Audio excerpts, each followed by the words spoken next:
Paul Lauria, president of Mercury Associates, talks about the differences between the uses of GPS in the U.S. and Western Europe versus the rest of the world.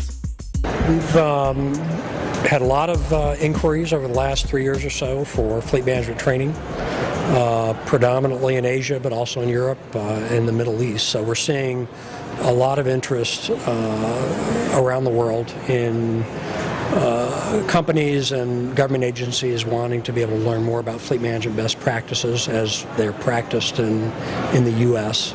And from Mercury's perspective, the best way for us to dip our toe in international waters, if you will, is to do fleet management training courses, because we do a lot of training here in North America. We have a lot of training materials already developed.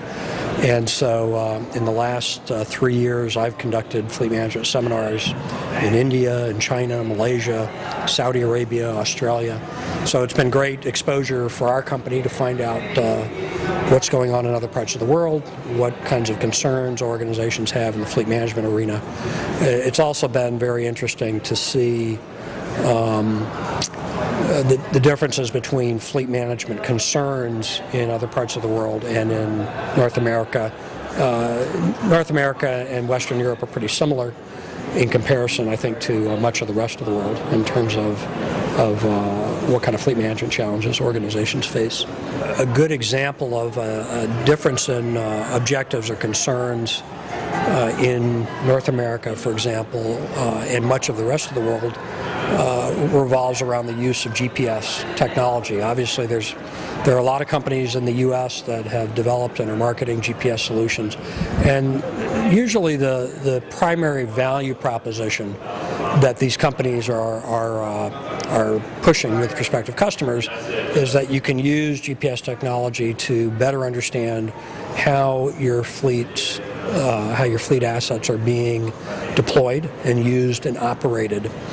And I think the underlying objective, or the overarching objective behind those value propositions, is you can save money, you can reduce the cost of your fleet operation through better deployment, use, and more efficient operation of vehicles. In South America, for instance, or in China or in India, the interest in GPS is for completely different reasons. Much of the interest in GPS technology revolves around security issues, ensuring the security of vehicles, the contents of vehicles, and the drivers of the vehicles. So, for example, I was talking not too long ago with it's actually a South African company, but they've sold their GPS technology to a number of fleet operators in South America. And one of the key applications of their GPS solution in South America is geo-fencing, specifically being able to define the boundaries within which the vehicles in a fleet are able to operate. Why is that of interest to companies in South America? Because they want to know if their vehicles go outside of those approved boundaries, either because the vehicle's been hijacked, or the driver's been kidnapped, or the vehicle's been stolen.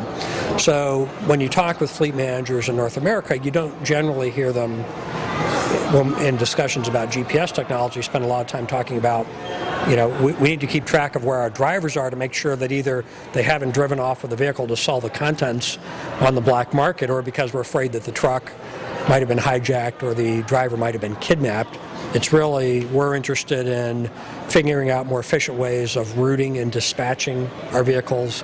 We're interested in knowing whether the driver's speeding, whether the vehicle is idling when it shouldn't be, things of that nature. So that's a good example of one of the significant differences that I've found as a result of my international work between fleet management concerns in North America and in Western Europe versus Asia, Africa, South America. In ways, the fleet management concerns are much more basic in some other parts of the world than they are here.